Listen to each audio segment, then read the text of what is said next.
Hello everyone. First of all, welcome to Psychology 490, Clinical Psychology. I'm very excited to be teaching this class through the eCampus program, and I look forward to getting to know you all and working with you over the course of this semester. Hopefully you've already viewed my introductory video, but just in case you have not, I'm Emily Lykins. I worked for a number of years as a tenure-track assistant professor at EKU before choosing to leave that full-time position and continuing on as an adjunct professor through the online program so that I could relocate to be closer to family. I now work full-time as a clinical psychologist in a Veterans Affairs Medical Center facility, a job I truly love. Hopefully, my combination of academic experience as a student and as a professor, research experience, which focused on the mind-body connection primarily, and ongoing direct clinical practice will allow me to do an effective job of introducing you to this field and the variety of roles, tasks, and jobs within it. Of course, my number one job is, and always will be, mom to my two little girls. I try to include some information about myself to make the course feel more personable, as one of the things that is always a little bit odd for me in online courses is that I learn all of your names and often get a sense of who you are through your work and discussion board posts, but the opposite is sometimes not true. I also find it strange that, despite getting to know who you are, I could easily pass you on the street and have no clue that you were you. In other words, I would not necessarily recognize you as being one of my students. Hopefully all of us can find a way to interact with each other in this course in a way that is respectful and professional, while also retaining the feeling of interacting person to person, which I think you all will find most notable in the group discussion boards and debates here in Psych 490. Before we cover some of the specifics of the course, I just want to say that my intention is for you to find the course to be interesting and enjoyable. Given how fascinating clinical psychology is, I have really done a disservice to the field if I'm not able to communicate it is. I will do my best to teach you the material, concepts, and facts, while also helping you to appreciate how applicable this course is to your normal everyday life and potentially also your future career. We will focus on the historical and contextual development of the field, the primary concepts, and factual information, which is all based in a sound empirical foundation and current controversies in the field. We will focus on understanding clinical psychology in relation to other subfields of psychology, such as cognitive or social, and in application to meaningful problems, which will involve significant communication between you all in writing assignments, discussions, and debates. I hope that, by the end of the term, you'll feel like you've learned a lot while also feeling you can recognize how much of what we talk about is relevant and important to you and the people around you outside of this class. At this point, most of you have already been involved with the eCampus program or have taken other online classes before. However, I feel this introductory PowerPoint lecture is important for you to work through, as it will discuss the goals and structure of the class and give you a sense of how things are going to be structured from here on out. We will utilize a required textbook, which I hope you will enjoy reading through, given that it focuses a lot on how psychopathology, or mental health disorders, develop over the course of a lifespan and within a given social context. I strongly encourage you to complete the assigned readings from the textbook as early as possible within the module time frame, as these readings will inform your understanding of the lecture and be a significant basis for completion of all the module assignments. I have done my best to allow you the maximum flexibility for completion of the coursework, while also balancing the need for us all to roughly work through the material at the same time. In general, modules will open up on Friday mornings and will not be due until the following Sunday night at 11:59 p.m. This means you generally have 9 full days in which to complete the required work. In addition to the assigned readings from the textbook, you also have assigned outside readings, which include journal articles and chapters. For any of you who go on to graduate school in mental health fields, or any field for that matter, or who go on to a professional position, I believe you'll benefit greatly from the experience of reading professional journal articles and integrating them into the knowledge you gain from the textbook and lecture. In my first week of my first year of my PhD program in clinical psychology, I believe I had at least 20 journal articles to read, absorb, and then utilize for discussion. It really behooves you to get practice in reading these articles, which you began in Psych 250 with its focus on information and scientific literacy, as they have their own structure, tone, and language that can be difficult to grasp at first. I've done my best to choose outside readings that are informative, but also offer an interesting perspective on the module topic at hand. I hope you'll agree that they offer something beneficial above and beyond the textbook readings. While you're free to complete your work in any order you see fit, I would encourage you to complete the assigned textbook reading first, then the assigned outside reading, and then to move on to the online lectures. These lectures are PowerPoint files that are narrated and which do not fully overlap with the assigned readings. While some important concepts and information will be highlighted in both the readings and lecture, the lecture alone will not serve as a substitute for the assigned readings, and the assigned readings alone will not substitute for the online lectures, as they each have unique information in them that is fair game for assignments and tests. Also, I strive to ensure the lectures synthesize and apply the module information to demonstrate how the information is utilized and why it's important. In the lectures, I will often direct you to outside news stories or brief audio or video clips to help illustrate or apply a concept. For most modules, I will also ask you to view a demonstration therapy session, sometimes real and sometimes scripted based on real interactions, to help you gain familiarity with what actually happens behind closed doors in psychotherapy. Again, for those of you who have not participated in therapy yourselves as a client, it may seem somewhat mysterious how the 30-minute or 60-minute sessions are actually spent, or how the concepts we talk about actually look in practice. Viewing these demonstrations should give you a sense of how a therapist carries him or herself and how these core principles are embodied and applied. Other times I may ask you to listen to a podcast with relevant information or application of course concepts. Once you have completed the assigned readings, the narrated lecture, and the demonstration video, I would then encourage you to begin work on your module assignments.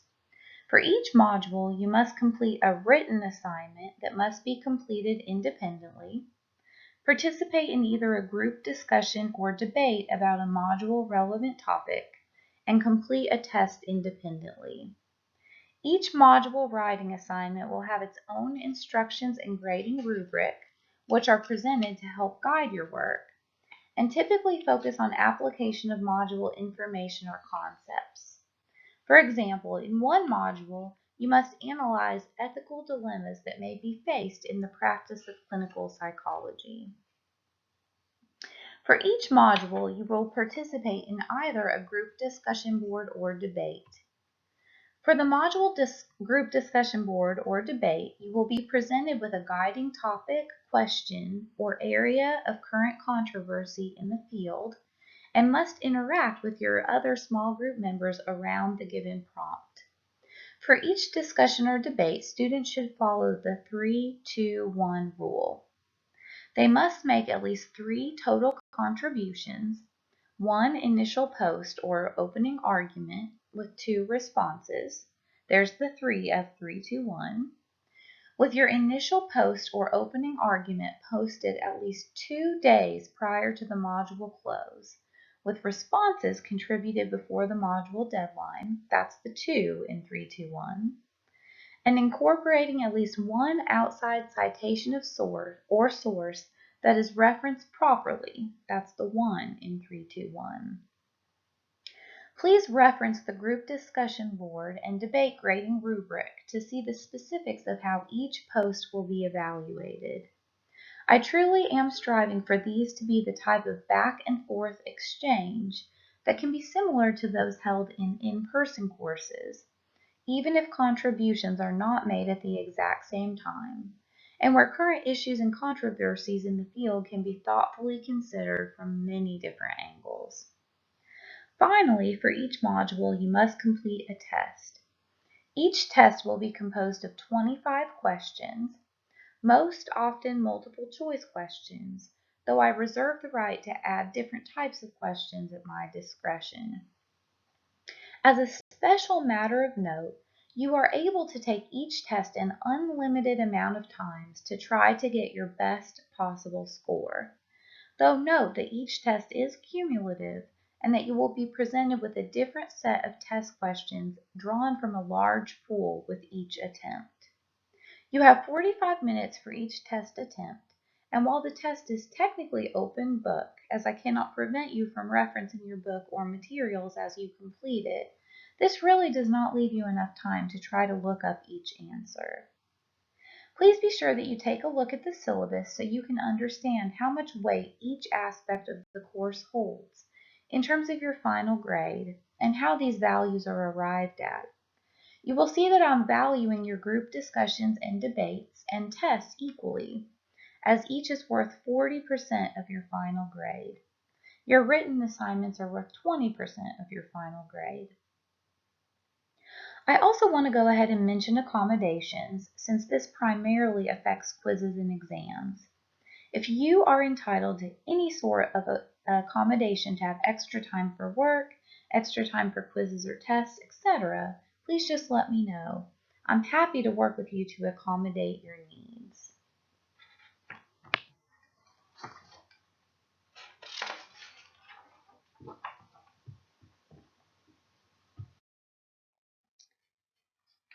Now that we have covered the work you will be completing in each module, both that which is necessary but not graded, like the assigned readings and lecture, and graded, including the writing assignments, group discussion boards / debates, and tests, let's cover attendance. Given that this is a 100% online course, attendance is not the same thing as showing up to class, whether you pay attention or not. To be counted as being in attendance for each module, you must complete the written assignment, group discussion board or debate, and the module test, all 3. Of course, completion of these is also assuming completion of the readings and lecture. If you fail to be, quote, present for a module by not completing all 3 of the above for it, you will be marked as absent from that module. If you are absent for 3 or more modules, your final grade will be penalized by 7.5% for each absence the third and beyond. So penalized by 7.5% if you have 3 absences, by 15% with 4 absences, and so on. Though it's important to note that it would be very unlikely that you would do well in the course if you're failing to meaningfully take part in its foundational components. Please note that group discussion boards / debates and module tests cannot be made up in the case of an unexcused absence, while module writing assignments will be accepted late with a 10% per calendar day penalty. In general, an excused absence would be something where documentation of an illness, of a family death or emergency, for example, would be available. Note that generally such documentation would have to span an entire module in order for you to be eligible to make up missed work without penalty. To be clear, if you miss an exam or group discussion board / debate without documentation backing up an excused absence for the entire module window, then you'll receive a 0 for that exam or discussion / debate. For this reason, it is best to avoid waiting until the last day or two to complete these assignments. just in case some personal issue should arise.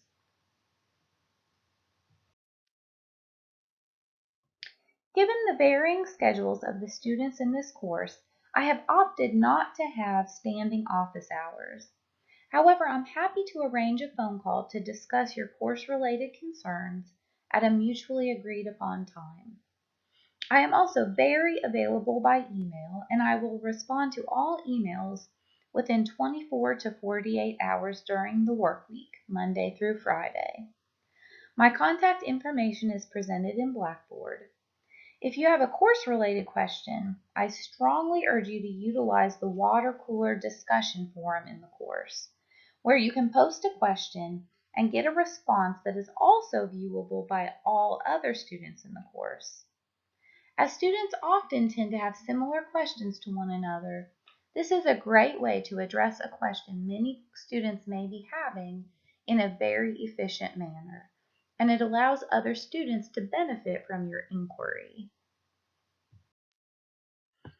Okay, I've pretty much covered the material that's in the syllabus.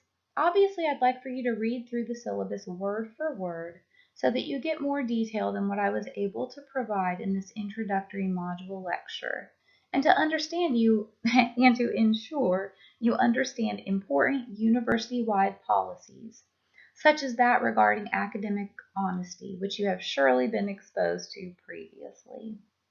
I hope this presentation succeeded in giving you the highlights of the course structure and format, and in helping you feel confident about what to do from here. 8-week courses are intensive by nature, especially given the 100% online version of the course, and the fact that it's a 400 level psychology course.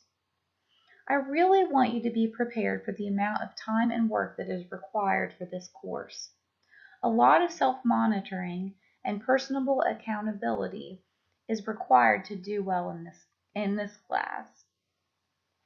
Please set a good pattern in the first few modules and do not allow yourself to fall behind.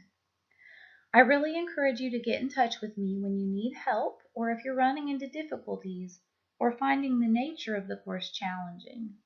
I'm available by phone or email. I want you to know that any academic or career preparation concern that you have is an important one, so I hope that you'll find me to be a source of information and support for you as you move forward with your academic career. In terms of what to do now, the first thing that you're going to do is demonstrate to me that you understand and have the ability to navigate this course. So following this introductory lecture, I want you to introduce yourself to the members of your group, whom you'll be working closely with over this term via the group discussion board. Here you'll have to demonstrate that you can find the group discussion board and follow the directions there. There will also be an introductory quiz covering material from this lecture as well as from the syllabus. Please be sure you complete these requirements by the posted deadline to avoid being automatically disenrolled from the course via the use it or lose it policy. Also, please note that Module 1, the first real content module, is already open for completion. As the deadline for this module is also approaching, please be sure you go ahead and start working on that quickly. I look forward to working with you all. Stay tuned and in touch, and let me know if you have any questions or concerns.